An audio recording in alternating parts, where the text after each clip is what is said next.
A 12-year-old boy carried his injured little sister to the hospital, barefoot, his clothes caked in dust. But no one helped. They looked, then turned away. Some said, "You need an adult. You need money." Others shook their heads, dismissing him as just another dirty, homeless kid. Until one man quietly stepped forward, not asking questions, not waiting for permission. He simply said, "I'll take responsibility." And from that moment on, the lives of those two children began to change forever. But before that day, they lived like shadows. The apartment was small and smelled of boiled cabbage and cigarette smoke, the kind of place where sound carried too well and silence weighed heavy, pressing against the walls like humidity. Caleb Moore, 12 years old and taller than most boys his age, stood at the sink, rinsing out a plastic cup with a crack down the side. His little sister Lena, just 3, sat cross-legged on the kitchen floor with a mismatched doll in her lap and applesauce on her chin. From the hallway came the low hum of a television someone had left on too loud. Somewhere above, a toilet flushed. But in their unit, the stillness was different, tight, like breath held too long. Caleb glanced at the clock. 6:47 p.m. His mother should have been home an hour ago. He turned to Lena and smiled. "You hungry again, bug?" She nodded, not looking up. He knew she wasn't. Not really. She just wanted the comfort of being cared for. He reached for the last banana and peeled it slowly, dividing it into 2 parts. "Half for me, half for you. Fair deal." Before she could answer, the front door creaked open. Caleb stiffened. Stephanie Moore walked in first, her eyeliner smudged, her uniform wrinkled, and her purse slung crooked over her shoulder. Behind her came Dale, in a button-up shirt he never tucked in, with that kind of smirk that made Caleb want to hide things, like the drawing Lena taped to the wall, like his own feelings. "You couldn't even clean the damn floor." Dale's voice sliced through the kitchen before Caleb could speak. Stephanie turned toward him, tired. "Dale, not now."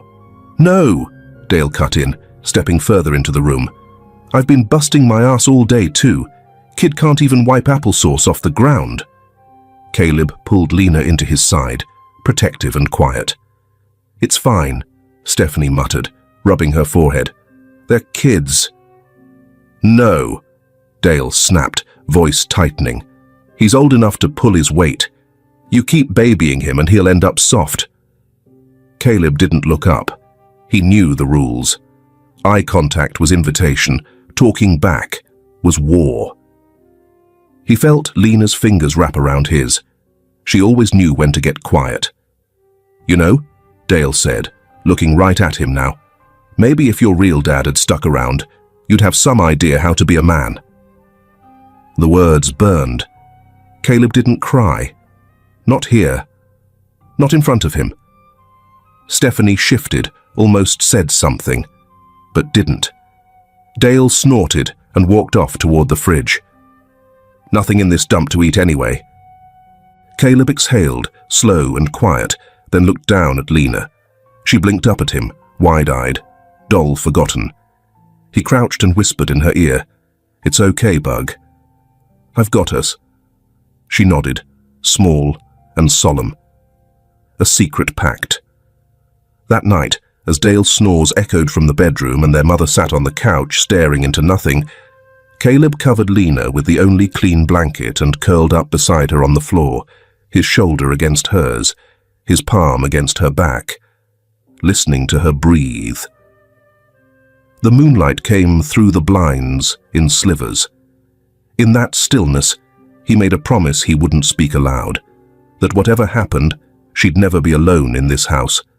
Not in the dark. Not while he was still breathing. And even if no one ever said it to him, he would be her safety, even if the world never gave it back. The heat that day didn't hum. It hissed. Windows groaned under the weight of it. The air inside the apartment clung to skin like wet fabric. Caleb stood by the sink, hands wrapped around a chipped mug, watching the slow drip of the faucet, like it might answer him.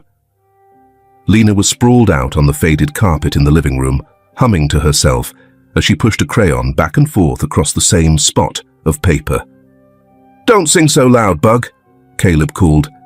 "Dale's asleep." She didn't answer, just switched to whispering. It was their quiet kind of rhythm, the kind that comes when the world outside your window doesn't feel safe to look at. Caleb was 12, but his shoulders ached like someone twice his age, from holding too much, from never knowing when it might all fall apart. The front door opened harder than usual. Stephanie stumbled in first, sweat at her collarbone, hair pinned back in a clip that no longer held much. Her purse hung like a weight. And Dale followed, shirt half-buttoned, sunglasses still on indoors. That look on his face, the one that made Caleb's stomach knot. "Get her off the floor," Dale muttered, gesturing toward Lena. "She's drawing," Stephanie said gently. "In my living room?" Caleb moved quickly, picking Lena up, though she protested softly. "We were being quiet," he offered. Dale's mouth twitched. Always an excuse. He grabbed a beer from the fridge, didn't look at either of them. Stephanie dropped her purse. "Let's not today, okay?" "Let's not what?" he asked. "Let's not pretend your kids run this place. Let's not keep acting like I'm not the only damn adult around here with a job that matters." Stephanie's mouth opened, but nothing came out.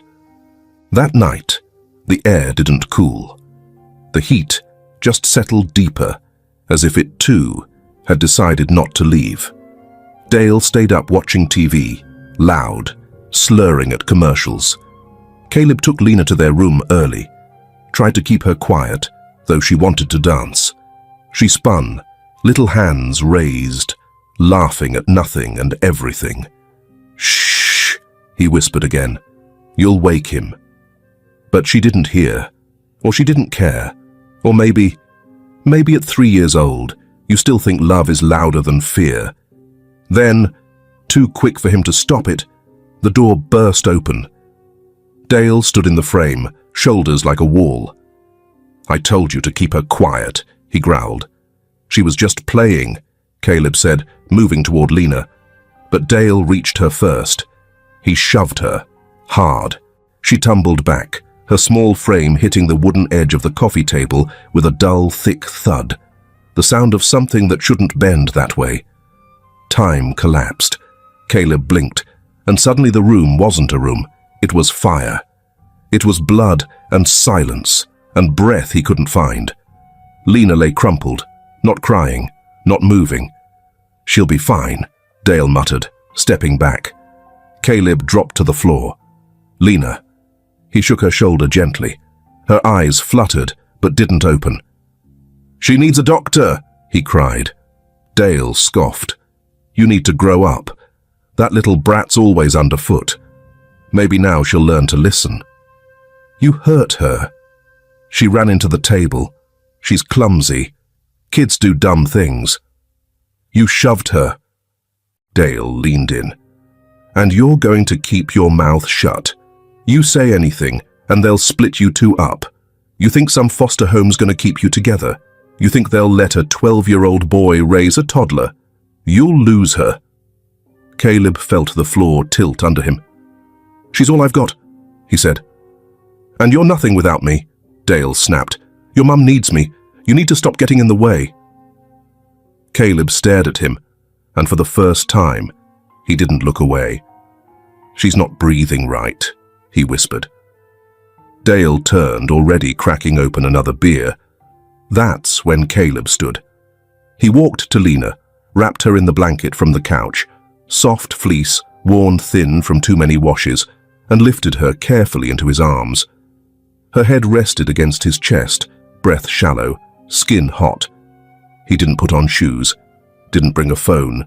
He just left, out the door, down the steps, into the open mouth of summer.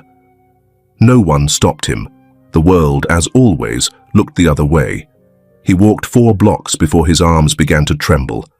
Lena felt heavier with each step. The sun blistered the back of his neck. Cars passed without slowing. He didn't cry. He couldn't afford to. At a gas station, he stepped inside to ask for help.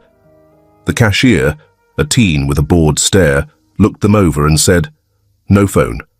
Store policy." Caleb swallowed. "She's 3. She hit her head. Please." The boy shrugged. "Try the hospital." So he walked again. Somewhere near the edge of the city, he passed a sign that read, "In a world full of noise, be someone's quiet place." He whispered stories into Lena's ear, about pancakes that looked like stars, about their mother when she used to sing in the kitchen, about a backyard they didn't have, but might someday.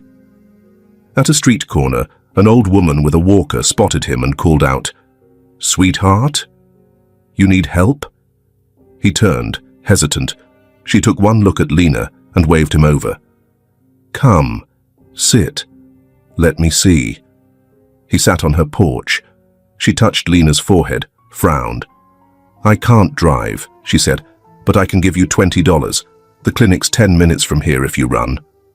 Caleb looked up, startled. She smiled softly.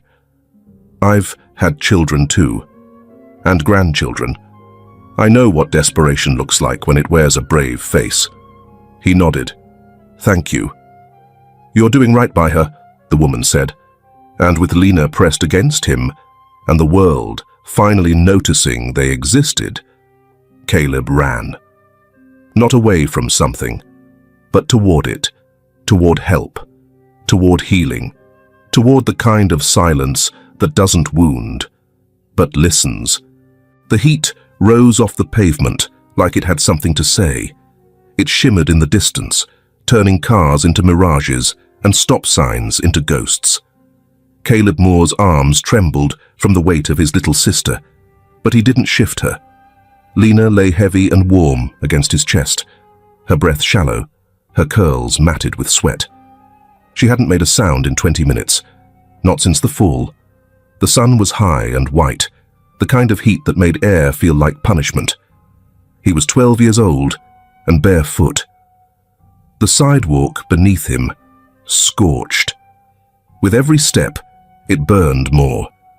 But he didn't stop. He passed a man on a bicycle who slowed down just enough to look, then pedaled faster, head turned away. A woman walked her dog on the other side of the street. She glanced over, her lips parting like she might ask something, but she didn't. She turned up the volume on her phone and kept walking. Caleb didn't blame them. People had lives, schedules, reasons. Still, it stung. "I got you, Bug," he whispered to Lena, whose head lolled gently against his collarbone. "I got you no matter what." The words sounded like something his mother used to say, back when things weren't quite so broken. He turned onto Belmont Avenue. It was 3 long blocks to the nearest clinic. He'd counted them once when Mom had needed antibiotics. 3 blocks. No shade. 1 bus stop. He remembered sitting there, his legs too short to dangle, watching other kids with their dads buy ice cream across the street. Now, no one was handing out popsicles. Just the sun, merciless and wide. His feet had begun to blister. He tried walking on the grass patches beside the road. But even those were dried to needles. Lena whimpered once, then fell quiet again. The silence scared him more than anything. He passed a strip mall. The sign for a check-cashing place blinked "Open" in red neon, even though the door was locked. A man behind the counter looked up and stared as Caleb tried to open the door. He didn't move to help. Caleb pressed his forehead against the glass for a moment, just to feel something cool. Then he kept going. His arms had gone numb, but he didn't stop. Each breath felt like it scraped against his ribs. Sweat ran down his spine in steady rivulets. He passed a convenience store and stepped inside. The blast of air conditioning made him gasp. The clerk, a young man with shaggy hair, and a face that looked like it hadn't slept in days, barely looked up. "We don't allow loitering." "I'm not loitering," Caleb said, too weak to sound angry. "She's hurt." The clerk blinked. "You need an ambulance?" Caleb shook his head. "No phone." "Can I just use yours for a second?" The man looked him over. "Can't. Manager'll dock me." Caleb stood there a beat longer, holding Lena like she might float away if he didn't. Then he turned and left. Behind him, the automatic doors whispered closed. Outside again, the heat hit like a slap. He turned down the next street, Ashby. The clinic wasn't far now, maybe 6 more minutes, 7, tops. "You remember that duck pond we saw in the book?" he whispered to Lena. "We'll go someday. I'll let you throw breadcrumbs." No answer. A memory drifted up from somewhere old. Their mother singing "You Are My Sunshine" in the kitchen. She used to spin Lena in circles until the baby shrieked with laughter. Back when her eyes weren't always ringed with exhaustion. Back when Caleb still believed grown-ups fixed things. He crossed in front of a church. The steps were wide and white, dappled with bird droppings and heat. A sign outside read, "Kindness is the language the deaf can hear, and the blind can see." He stopped. He didn't plan to. His knees buckled. He sank to the concrete steps, clutching Lena tighter, his chest heaving. Tears blurred the sign. His throat felt thick with dust and grief and rage he didn't know what to do with. A door creaked. A voice, gravelly, old, gentle. "Son." He looked up. A woman stood in the doorway, maybe late 60s, maybe older. Her hair was pulled into a low bun, her dress pale blue. She held a Bible in one hand and a set of keys in the other. Her eyes narrowed against the light. "Is she breathing?" she asked. He nodded. "Barely." "Come," she said, "quickly." He followed her inside. The foyer smelled of wood polish and lemons. She led him to a couch just beyond the sanctuary and motioned for him to lay Lena down. Then she disappeared and returned with a damp cloth and a bottle of water. "You have family nearby?" she asked. He shook his head. "No one that can help." She pressed the cloth to Lena's forehead. "What's your name?" "Caleb." "And hers?" "Lena. She's 3. The woman nodded like she already knew them. "I'll call the clinic," she said. "They're just down the street. I'll have someone meet you out front." She hit her head, Caleb whispered. "It's bad." "I know," the woman said. Caleb looked down at his feet, blistered, red, raw. "She didn't do anything wrong. I believe you." The words cracked something open in him. "I didn't know what else to do," he said. "I just walked." She sat beside him. "Sometimes walking is the bravest thing." He closed his eyes. The quiet around them wasn't heavy. It was soft. "People kept looking away," he said after a while. "Sometimes looking means feeling, and some folks, they're too afraid to feel. But I'm 12, he said, and I wasn't afraid." She reached over and gently placed her hand over his. "Then you're already more of a man than most." Outside, an engine idled. She stood and opened the door. A clinic van waited at the curb. The driver stepped out, expression serious but kind. As the woman helped Caleb lift Lena, she looked him in the eye and said, "You didn't fail her, Caleb. You walked through fire to get her here." He swallowed hard, nodded. Before he climbed into the van, he turned to her one last time. "Why'd you help me?" She smiled. "Because someone once didn't, and I promised I'd never do the same." Then the door shut, and the van pulled away, leaving behind a boy's footprints on hot cement. Small, bare, and burning with love. The clinic smelled of disinfectant and old paint. A nurse behind the glass spoke into her headset while scribbling something with a chewed-up pen. The lobby was full, sick toddlers clinging to tired parents, an old man coughing quietly in the corner, a woman pressing a cold pack to her cheek with shaking hands. No one noticed the boy at first. Caleb stood just inside the sliding glass doors, his arms wrapped tightly around Lena. Her head rested against his chest, her face flushed with fever and faint.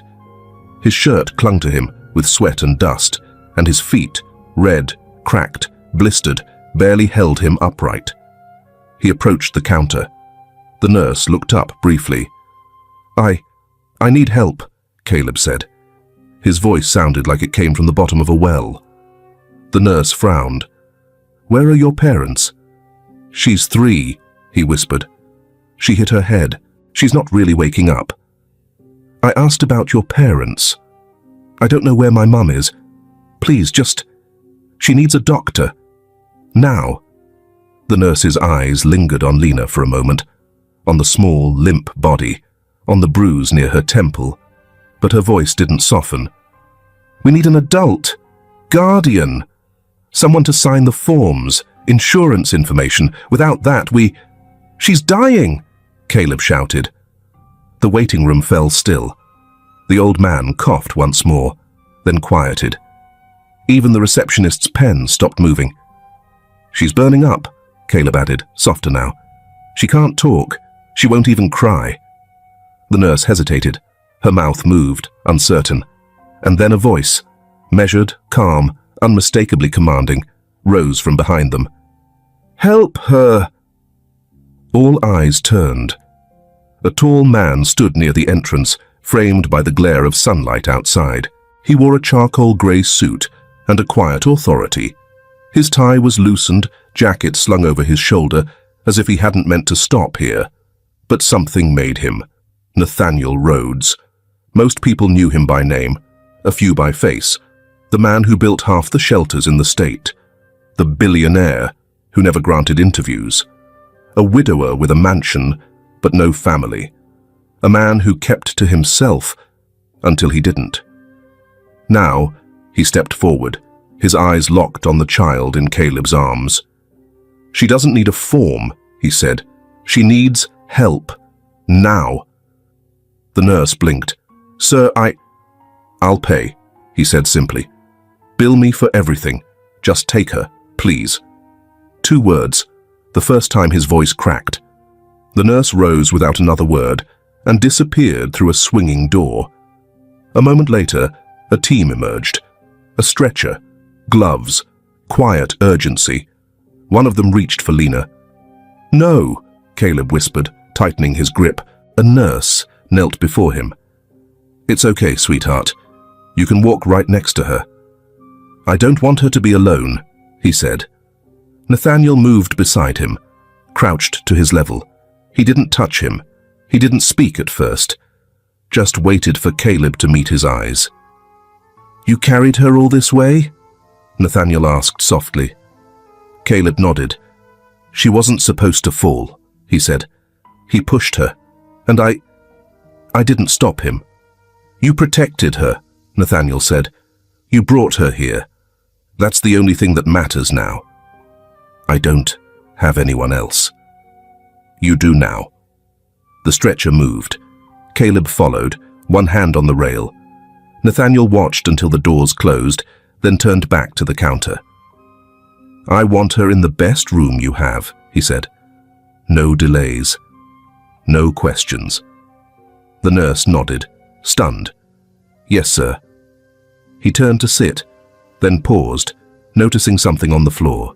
A single pink sock. Tiny. Inside out. Dirtied from the road. He bent slowly and picked it up, smoothing the fabric between his fingers like it was something holy. He held onto it. An hour passed. Caleb sat in a cold room with soft lights and a vending machine that ate his last dollar. Nathaniel waited beside him, reading nothing, saying nothing unless spoken to. At one point, Caleb whispered, "She likes strawberry cereal, the one with the marshmallows." Nathaniel nodded. And she hates loud noises? She cries when someone slams a door. I'll remember that. They sat in silence again. Then Caleb said, so quietly he nearly swallowed the words, he told me if I said anything, they'd take her away, that we'd be separated. Nathaniel didn't answer right away. He took a breath, then leaned forward. My father used to say something similar to me, that no one would believe a kid, that I should be grateful he hadn't left. Caleb looked up, startled. He hit you? Nathaniel's jaw tightened. Not where it showed. They were quiet again, but not the same kind of quiet. Not heavy, not empty, shared. A doctor came in. She spoke in gentle tones. Concussion, dehydration, minor skull trauma. But Lena would be okay. She'd need rest, monitoring, time. She asked for her brother, the doctor added with a smile. Caleb broke into silent tears. Nathaniel stood, quietly slipping a tissue into his hand. Later, they stood beside Lena's bed. She looked so small under the sheets, IV taped to her hand, curls damp and messy. Caleb sat beside her, his fingers stroking hers. She's going to be okay? He asked. Nathaniel nodded. She's strong, like her brother. Caleb whispered, thank you for not walking away. Nathaniel didn't respond for a moment. He stared at Lena, something unreadable in his eyes. I almost did, he admitted. I came here for a different reason, a meeting I didn't want to attend. I was going to cancel, turn around. Then I saw you. Why did you stop? Nathaniel's voice lowered. Because I know what it looks like when someone is breaking and no one steps in. Caleb looked at him wide-eyed. I won't let him near her again, the boy said fiercely. You won't have to. Nathaniel stood straighter. Tell me everything, the truth, no matter how ugly. I'll take care of it. Caleb hesitated. Then he began to talk. Everything, from the bruises to the threats, to the quiet fear that never left their kitchen, to the moment Lena fell and didn't cry. Nathaniel didn't interrupt once. When Caleb finished, his voice hoarse and spent, Nathaniel said only this. You were never meant to carry this alone. And for the first time, in a long time, Caleb let someone else hold the weight, even just a little. The hallway outside Lena's recovery room was painted a dull beige, the kind of color that doesn't offend, but also doesn't comfort. Caleb sat slouched on a chair too big for him, his legs swinging above the floor, the fabric of his jeans stiff with sweat and dust. Across from him, Nathaniel Rhodes leaned forward in a padded chair, elbows on his knees, watching the boy with a patience that felt earned. Neither had said much in the last 10 minutes. The silence wasn't uncomfortable, though. It was like the hush that comes after a storm, when you're not sure if it's over yet. But the wind has finally stopped, rattling the windows. Caleb turned his head toward the window at the end of the corridor. He could see a sliver of sky, softening into dusk. She always says the sky is pink when angels brush their hair, he murmured. Nathaniel looked over. She sounds like a poet. She's just 3, Caleb shrugged. But sometimes she says things that sound like music. Nathaniel smiled faintly, then looked down at his hands. He was holding the sock again, the one that had fallen off Lena's foot during the walk. He hadn't meant to keep it, but he hadn't let it go either. I didn't think anyone would help us, Caleb said after a moment, his voice small. Why's that? Nathaniel asked gently. The boy shrugged again, but his throat tightened. People don't. They look. They pass. They turn. Nathaniel didn't rush to fill the space. Caleb looked at him then, really looked. Why didn't you? The question hung there like steam rising from asphalt. He had every right to ask it. Nathaniel took a slow breath, choosing his words with care. Because I saw myself in you. A long time ago, I was the one standing alone, holding too much, and no one turned toward me. Caleb frowned. What happened? Nathaniel paused, then answered, Someone should have stepped in. But they didn't. And for a long time, I believed that meant I didn't matter. The boy studied him. You're rich. You got everything. I have things, Nathaniel corrected gently. But things aren't the same as peace, or presence, or safety. There was a quiet. Then Caleb asked, Did you ever get better? Nathaniel met his gaze. Only when I stopped pretending, I didn't need other people. The door to Lena's room opened slightly, and a nurse stepped out. She's sleeping, she whispered. You can sit with her now if you'd like. Caleb stood, already moving. I'll be right here, Nathaniel said. Inside the room, Lena was curled under a pale blue blanket, one arm resting above her head. The machines beeped softly. Caleb climbed into the chair beside her, reached for her tiny hand, and wrapped his fingers around it. She didn't wake, but her fingers twitched. He smiled through tears. I told you we'd make it, he whispered. He sat with her for nearly an hour, watching her chest rise and fall.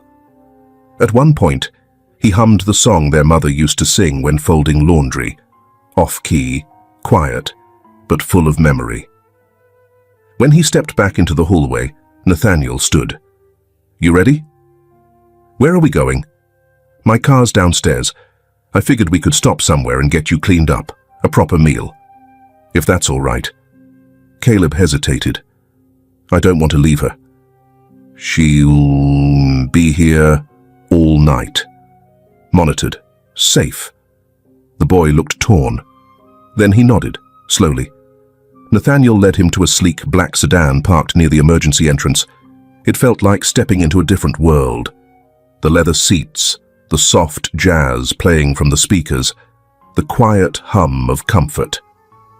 Caleb sank into the back seat, blinking at the ceiling. This car smells like oranges. Cedar and citrus, Nathaniel said. Reminds me of my grandmother's kitchen. She used to keep orange peels on the windowsill. That's weird, Caleb said, but he smiled. I think I would have liked her. She would have liked you, Nathaniel replied. They drove in companionable silence. When they reached the guest house Nathaniel had arranged, modest but warm, with a porch swing and 2 small rooms, Caleb stared at it, like it might disappear. I get to stay here, he asked. For now, until we figure out what's next. Nathaniel didn't mention the lawyer he'd already called, the caseworker he'd left 3 voicemails for, or the quiet vow he'd made to never let Dale anywhere near the boy again. Inside, Caleb took a shower. The steam fogged the mirror, and he stood under the hot water longer than he meant to. When he came out, there were fresh clothes laid on the bed, a soft t-shirt, sweatpants, even socks. He changed slowly. In the kitchen, Nathaniel stirred something on the stove. I don't really eat much, Caleb said, peeking in. Good, Nathaniel replied. This won't be much, just soup and toast. Caleb sat at the table, the wood warm under his fingers. He didn't speak while they ate, but halfway through he said, Most grown-ups say they'll be there, and then they're not. Nathaniel nodded. I know. You're the second one who didn't turn away. Who was the first? Caleb thought for a long moment. A woman outside a church. She gave me $20 and an ice pack. Told me I didn't have to carry her alone. Nathaniel's eyes softened. You didn't. I thought I did. I know that feeling, he said. Like if you don't hold it all, no one else will. Yeah, Caleb whispered. After dinner, Nathaniel offered the couch, but Caleb chose the rug in Lena's empty room. He spread the blanket thin and laid down with his back to the door. Before Nathaniel turned off the light, He asked, "Can I leave the hallway light on?" Of course. The light stayed on all night, and Caleb slept. For the first time in weeks, no nightmares, no shouting through thin walls, just the hum of a quiet house, a hallway light, and the knowledge that someone had stayed, not for show, not for pity, but because they chose to. In the stillness, that choice became a promise. The second grown-up in his life who hadn't looked away might be the first one to stay. The hospital lights had that soft, milky glow that made everything seem less urgent than it was. But Caleb knew urgency. He'd lived with it, under its roof, beside its breath. Lena was asleep again, her cheeks pale but peaceful. A nurse had drawn a teddy bear on her monitor printout. She'd called Lena a little warrior, and Caleb had almost cried at how gently she said it. But outside her room, the real world hadn't softened. It was still sharp-edged, filled with adults who needed forms and proof and voices, louder than a 12-year-old boy could give. Nathaniel stood beside a nurse's station, phone pressed to his ear, voice low and measured. "Yes, I'm aware of the custody protocol. No, I'm not family, not legally. But he is in danger. They both are. I have a lawyer on the case already." Caleb watched him, this tall, quiet man who hadn't flinched once since they met. He hadn't asked for a backstory. He hadn't said, "Are you sure that's what happened?" Instead, he'd said, "Tell me everything," and meant it. But now, even with a lawyer, even with bills paid in full, there was something missing. Something Caleb didn't know how to name. Evidence. The next morning, Caleb sat at the small table near Lena's bed. She was awake now, eating yogurt slowly, still weak, still not speaking much. She handed him a piece of paper, crumpled and torn at the edges. On it, a drawing. 4 stick figures. 2 large ones, one holding a bottle in its hand, scowling. A smaller one, with curly hair lying beside something sharp and jagged. Maybe a table. And one more figure, a boy, with tears coming from 2 dots. Caleb stared. He knew exactly what it was. "Bug," he whispered. She pointed to the paper and then to the 4 in her hand. "He did this?" she said. Only 3 words, but they burned into the air like smoke from a flare. Nathaniel walked in just then, holding a coffee. "Morning," he greeted gently, then paused when he saw the drawing. Caleb held it out. She just said, "He did this." Nathaniel took the paper carefully, his fingers brushing Caleb's. "No one in that house is going to believe me," Caleb said. "They'll say I'm making it up, or protecting her." Nathaniel sat down. "What if we don't ask them to believe you?" Caleb looked confused.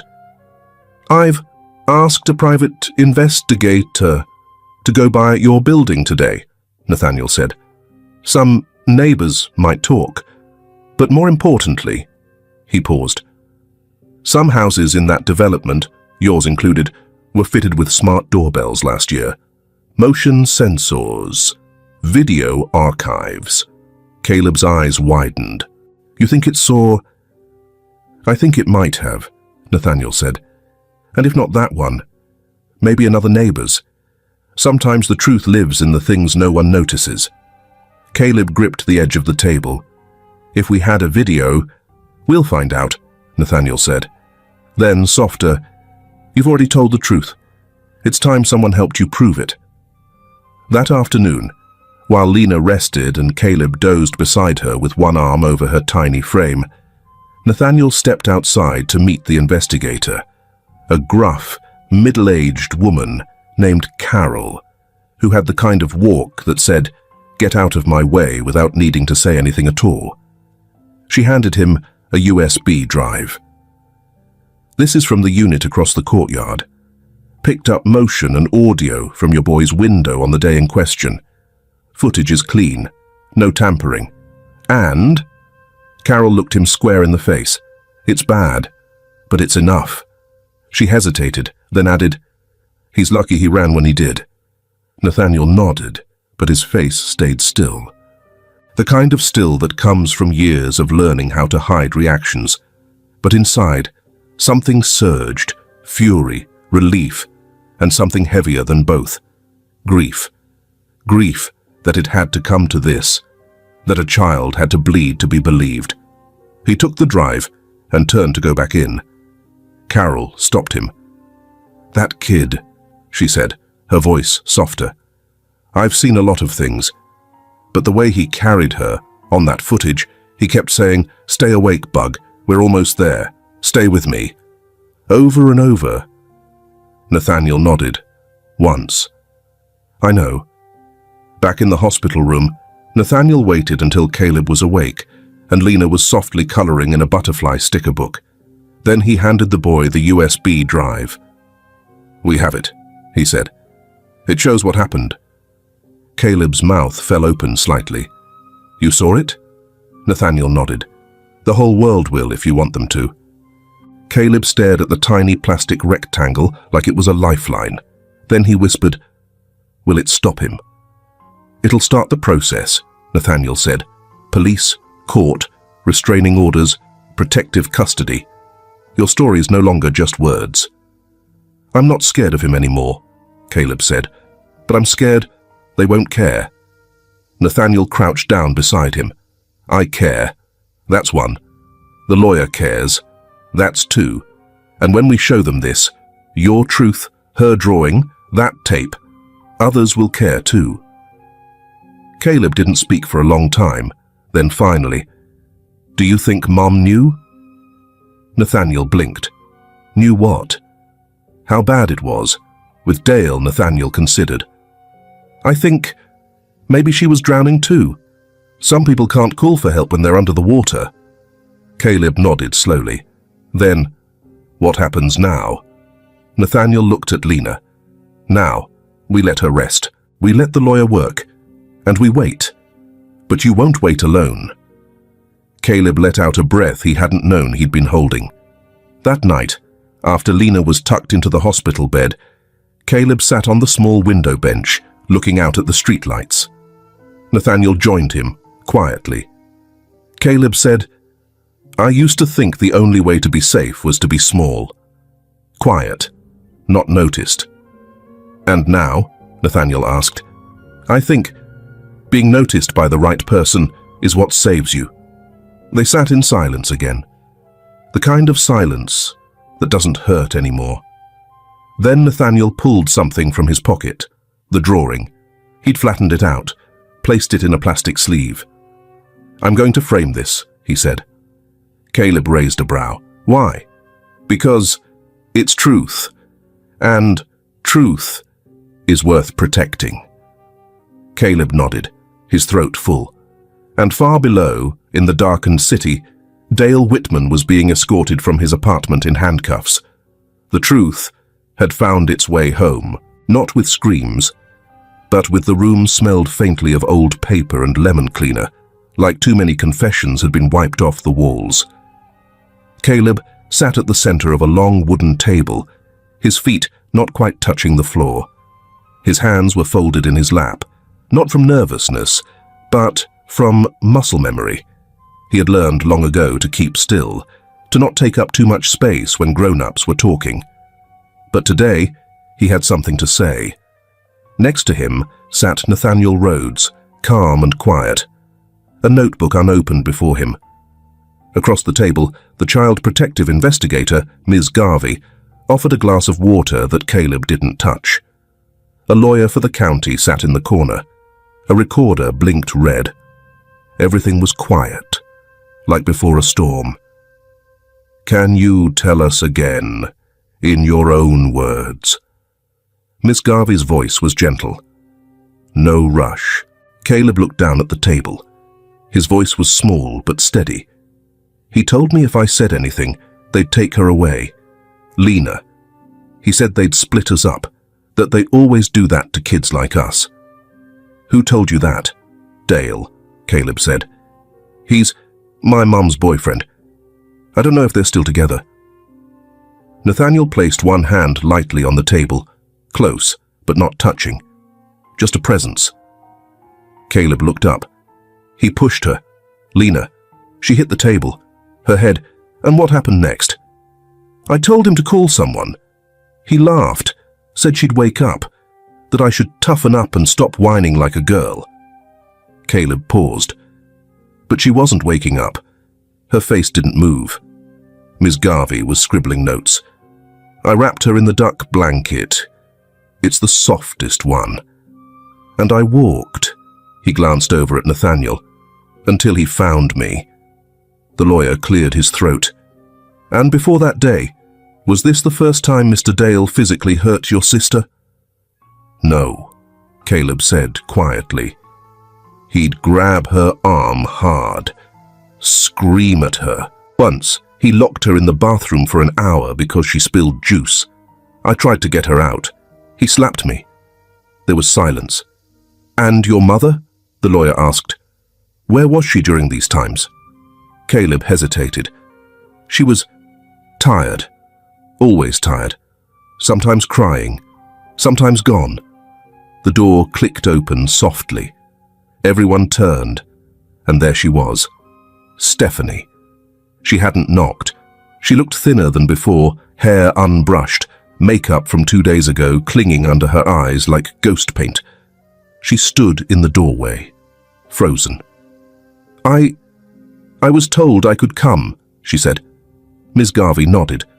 "You're listed. Please take a seat." Stephanie sat in the corner, not next to Caleb, not across, just barely inside the room, as if guilt had a radius. She wrung her hands, looked at her son, looked away. "You can speak if you like, Miss Monroe," said the lawyer. "I didn't know," she whispered. No one spoke. "I thought he was helping us, paying rent, watching them when I worked nights. I was so tired all the time, Her voice cracked. "I told myself Caleb was exaggerating, that he was trying to make me leave Dale like I left his father." Caleb didn't flinch, but his eyes dulled, like lights dimmed behind curtains. Nathaniel finally spoke. "You didn't believe your son when he said he was afraid?" Stephanie swallowed. "No," she said. I thought he was angry I was dating again, that he just wanted me to himself." "I never wanted that," Caleb said, barely a whisper. "I know," she murmured. Another silence. Then Caleb reached into the backpack beside him and pulled out a piece of paper, folded 3 times, creased at the edges, childish scrawls. He slid it across the table. "What's this?" Miss Garvey asked. "It's from Lena," Caleb said. "She drew it at the hospital. The nurse gave her crayons." They all leaned forward. A crayon drawing. A stick figure with a ponytail and purple dress lying beside a brown rectangle, obviously meant to be a table. A tall red figure beside her with angry eyebrows. And another smaller blue one, holding something like a blanket. And beside them, written phonetically, the words, "Caleb took me away." Stephanie choked. "That's what she remembers," Caleb said. "She doesn't have all the words, but she remembers." The room felt like a held breath. "I didn't think she saw," he added. But she did. Stephanie stood. Not in anger, more like collapse. She walked to the table, eyes red, and placed a trembling hand on the drawing. She looked at her son. "I failed you," she said. Caleb didn't say anything. "I let a man treat you like noise, and I told myself you were just dramatic. But you weren't. You were protecting her. And me." Still no answer. She let her tears fall then. Quiet, without sobbing. Just salt and surrender. "I don't deserve either of you," she whispered. "But if you'll let me, I want to try again. Even if all you let me do is sit in the waiting room while she sleeps. Even if all I ever get is one more drawing." Caleb's lips trembled. "She asks for you sometimes," he said. Stephanie blinked. "She does? She thinks you're working late. I didn't tell her you left." Stephanie sank into the nearest chair, burying her face in her hands. "I wanted to come back," she said, "but I didn't know how to face what I'd ignored, and I was scared they'd take you both away if I showed up too late." Nathaniel cleared his throat. "You're here now," he said, "but you're not the one who decides what's enough." "He is." He looked at Caleb, and for the first time, Caleb turned fully toward his mother. "I don't trust Easy anymore," he said. Stephanie nodded, lips pressed tightly. "But I remember when you used to sing to us. That Sweet Baby James song." She looked up, startled. "That's the mom I still miss," he said, "the one with the dish towel over her shoulder and burnt spaghetti sauce on the stove." Her lips trembled. "If she comes back," Caleb whispered, "maybe we can draw her a picture too." Stephanie covered her mouth with one hand. Miss Garvey stood. "That's enough for today." She turned off the recorder. And just like that, the boy who had walked through heat and fear to save his sister made space for one more seat at the table. Not a clean slate, but maybe a corner of the paper, blank, waiting, ready to be drawn on. The courtroom wasn't grand, no stained glass windows, no sweeping ceilings, just linoleum floors, flickering fluorescent lights, and a wooden seal mounted crooked on the wall behind the judge. But for Caleb, it felt as big as the world. He sat on the wooden bench beside Nathaniel, his shoes barely brushing the floor. His hands were folded, back straight, heart pounding. Dale sat across the room in a dark grey suit too tight around the neck, his jaw clenched in that way Caleb remembered all too well. It wasn't anger, it was ownership. That cold, quiet confidence Dale wore when he thought no one could touch him. But today was different. Stephanie sat in the second row behind Caleb. Her hands were shaking in her lap. She hadn't spoken much on the ride over, just stared out the window, lips pressed tight, as if holding in a tide. The judge, a middle-aged woman with tired eyes and a firm voice, called the hearing to order. It wasn't a criminal trial. Not yet. This was family court, a place where custody, guardianship, and truths were sorted like broken puzzle pieces. "Mr. Rhodes," the judge said, looking toward Nathaniel, "you're the guardian ad litem, correct?" "I am, Your Honor," he replied calmly. "And you've been caring for both children?" "Yes." "And you wish to retain temporary custody while this matter is investigated?" "I do," he said, then added, "because it's safer that way." The judge nodded, flipping through the file before her. Then she looked to Caleb. "Would you be willing to speak today?" Caleb nodded once.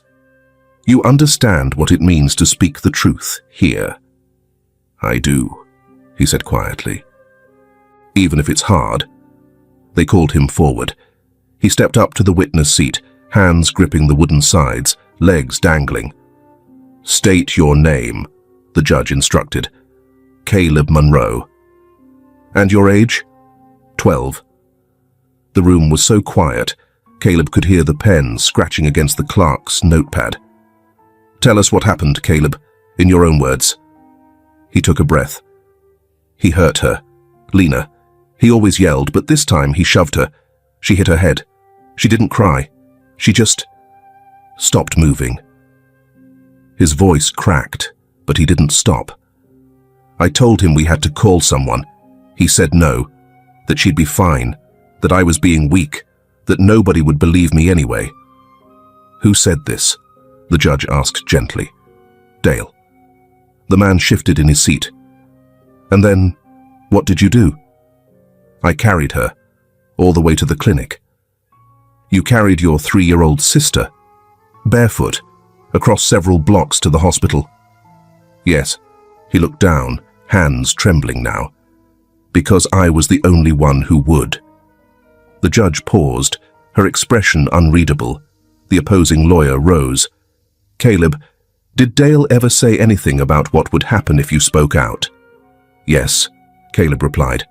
He said they'd take us away, put us in homes, split us up. And did that scare you? Caleb looked at him. It still does. Silence. Then Dale stood, unprompted. This is ridiculous, he snapped. A 12-year-old kid gets to decide what's true. The kid's always had an issue with me. He's jealous, possessive of his mother. He wanted me out from day one. Mr. Dale, the judge warned, he's making up fairy tales. Look at me. Do I look like someone who'd hurt a child? Stephanie stood suddenly. Your Honor, she said, voice wavering. May I speak? The judge hesitated, then nodded. Go ahead, Ms. Monroe. Stephanie stepped forward. I used to think Caleb was exaggerating, that he just didn't like Dale. I let my exhaustion cloud my judgment, but I saw the bruises, I heard the yelling, and I chose to look away. Her voice cracked. My daughter could have died. She turned to Dale, her eyes hard. And you didn't flinch. Dale scoffed. You're weak, Stephanie. You always needed someone to blame. No, she said, voice rising for the first time. I needed someone to protect us, and you made my son do it. Stephanie turned back to the judge. Please, let them stay with Mr. Rhodes. He's the only adult who didn't turn away. Dale's lawyer whispered something to him, but Dale waved him off.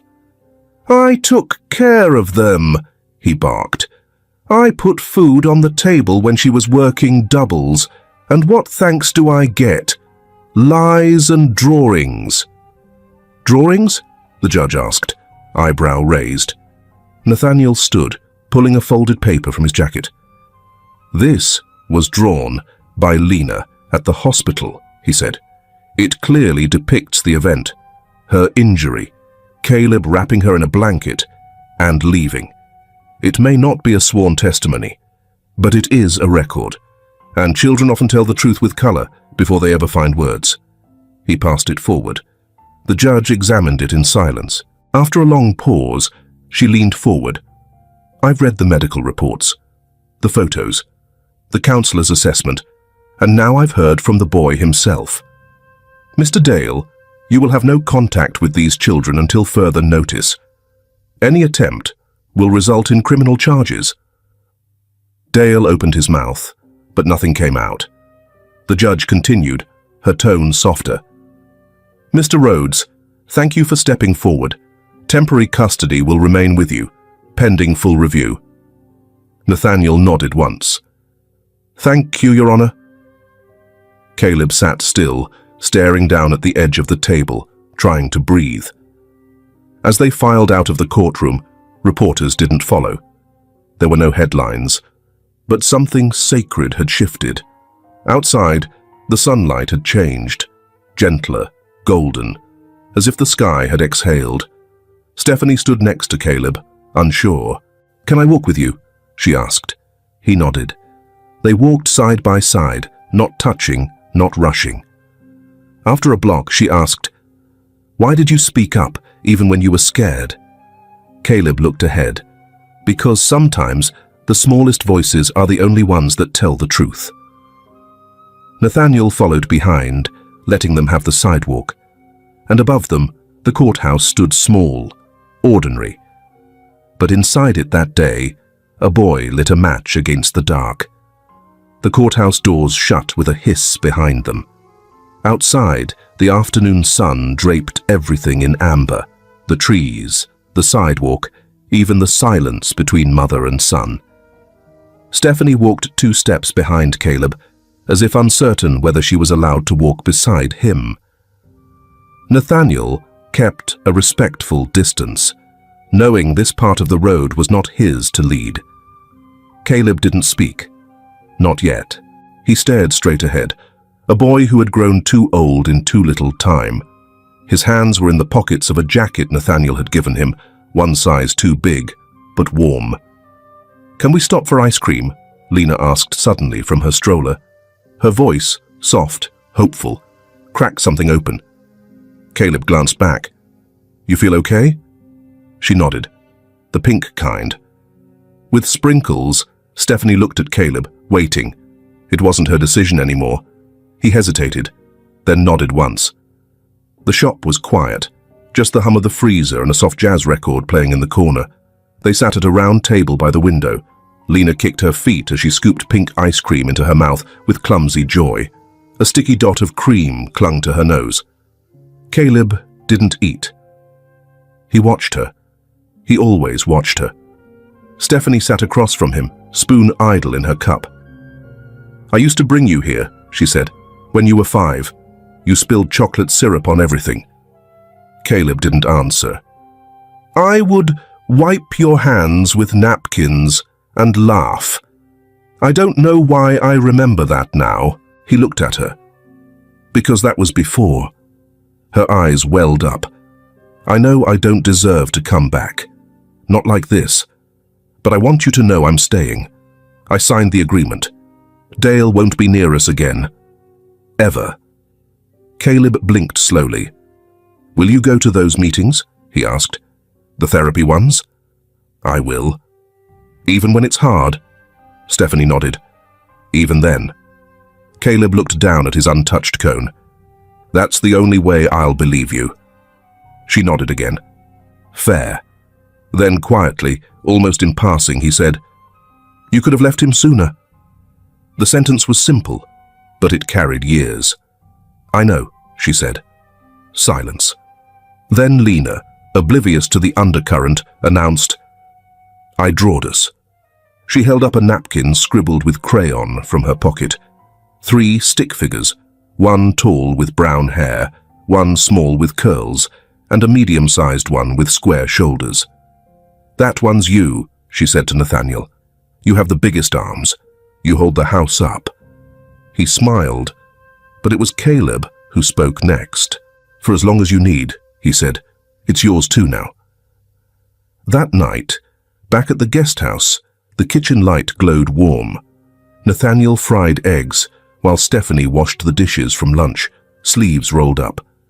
Caleb sat at the table, flipping through a comic book he didn't really read. Lena colored beside him, tongue poked in concentration. It wasn't perfect, but it was quiet, and nobody raised their voice. The official custody transfer came 3 days later. Nathaniel was granted temporary guardianship, with Stephanie allowed supervised visitation under Caleb's discretion. A social worker would check in weekly. There were signatures, stamped documents, words like stability, best interest, and trauma-informed care. To Caleb, it meant something simpler. There was a lock on the front door that worked. There was no shouting in the kitchen. There was space to exhale. One morning, Stephanie showed up holding a shoebox. She sat it on the kitchen table. "These are yours," she said, "from when you were little. I kept them." Caleb opened the box slowly. Inside were drawings, a crumpled birthday card, a paper crown from a fast food restaurant. "You used to call me Sir Caleb," she said, "made me bow before I could enter your blanket fort." Caleb smiled for the first time that day. It was small, tentative, but it stayed. Later, as Stephanie stepped outside, he followed. "Why did you bring those?" he asked. She looked at him, startled. "Because I wanted you to know. You were always loved, even when I didn't protect you like I should have." Caleb stared at the yard. "I used to wait at the window," he said, "at night, just in case you'd come back early." "I'm sorry," she whispered. "I didn't know how lost I'd gotten until you stopped looking for me." The wind moved gently through the trees. "I'm still angry," he said. "I know. But I don't want to be forever." Stephanie swallowed hard. "Then maybe we just take it one drawing at a time." He nodded and walked back inside. 1 week later, the doorbell rang. Caleb opened it to to find a small brown envelope on the mat. Inside, a photograph from the courtroom, him seated upright, brave, speaking truth.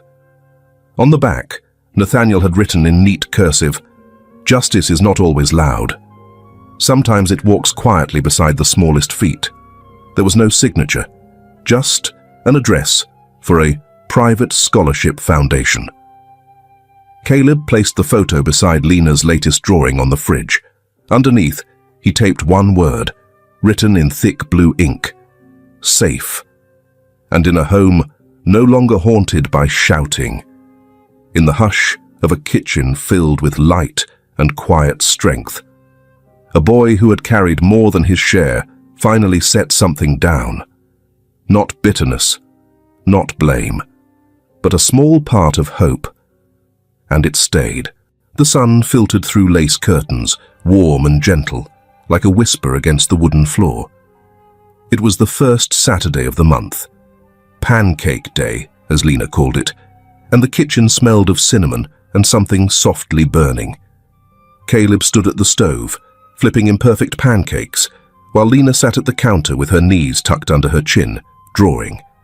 Her hair had grown out, soft curls now reaching her shoulders, no longer tangled, no longer pulled. Nathaniel walked in, holding the mail. He looked rested for once, like a man learning the art of staying.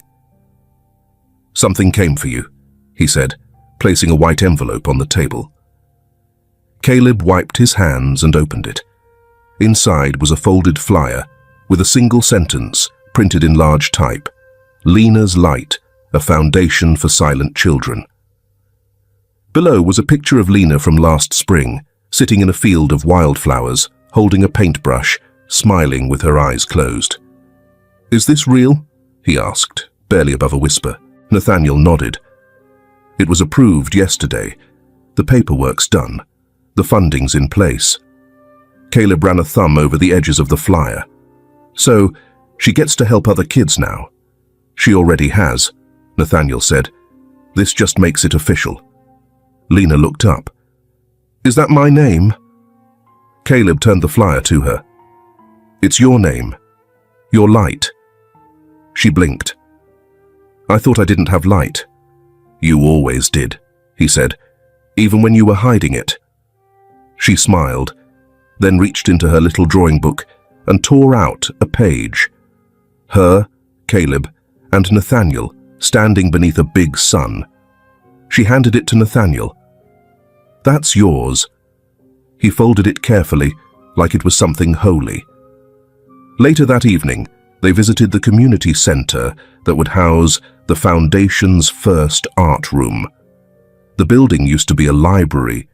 The shelves had been cleared out, the walls painted pale yellow, and in the center of the far wall, a mural had begun.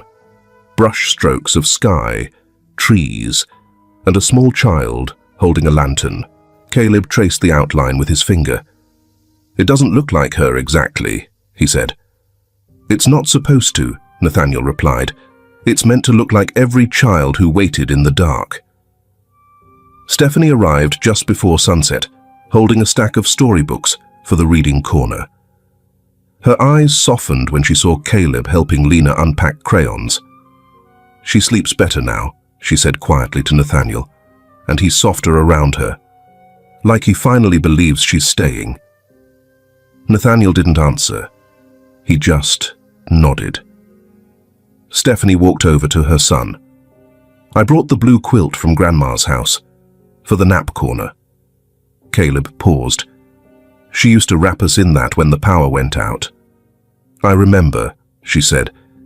"It always smelled like lavender and wood smoke." Caleb didn't smile, but he took the quilt, carefully, like it was something worth forgiving her for. The evening grew long. The center emptied, light flickering off the new windows. Before they left, Lena ran back inside. She stood in front of the mural for a long time, then whispered something none of them could hear. When she turned around, there were tears on her cheeks, not frightened ones, soft ones, the kind that come when something unlatches inside and breathes. "What did you say to the painting?" Stephanie asked. Lena shrugged. "I said thank you for waiting." On the walk home, Nathaniel hung back again, giving them space. Caleb reached for Lena's hand. She took it. "You know," she said, "you're my favorite brother." "I'm your only brother," he said. "I know," she replied. "That's what makes it special." At the house, she fell asleep quickly, crayon in hand, drawing book beside her. Caleb stood in the hallway for a long while, watching her through the doorway. "Do you think she'll remember it?" he asked Nathaniel quietly. "Some of it," Nathaniel said, "but not all. Children are good at keeping what matters and letting the rest become smoke." Caleb nodded slowly. "She still flinches sometimes," he added. "So do you." A long pause. "But you're healing," Nathaniel continued. "Both of you?" "And you?" Caleb asked. Nathaniel didn't answer right away. "I think I am," he said, "because I'm not walking alone anymore." They stood in the hallway, two shadows side by side. No more cages, no more dark roads. Just the quiet hum of a house, learning how to hold people again. And on the fridge, beneath Lena's rainbow drawings and Caleb's court photo, a magnet now held a new piece of paper. It read, "Lena's light is not a place, it's a promise." And that promise, like the girl it was named for, did not flicker, did not fade. It stayed. Not every hero wears a cape. Some are 12, with tired eyes and a crumpled blanket. Some are 3, with a drawing clutched in one small hand. And some, like Nathaniel, like Stephanie, like the reader who made it this far, are simply people who choose, at some point, to stay. Lena's light isn't just a name, it's a reminder that even when the world fails you, love can come back. That silence isn't always the end of a story. It can be the breath before someone finally speaks up. That no matter how deep the hurt, healing begins with one person willing to say, "I believe you." In a world where it's easy to turn away, this story dares to look closer, to remind us that what we choose to notice can save a life.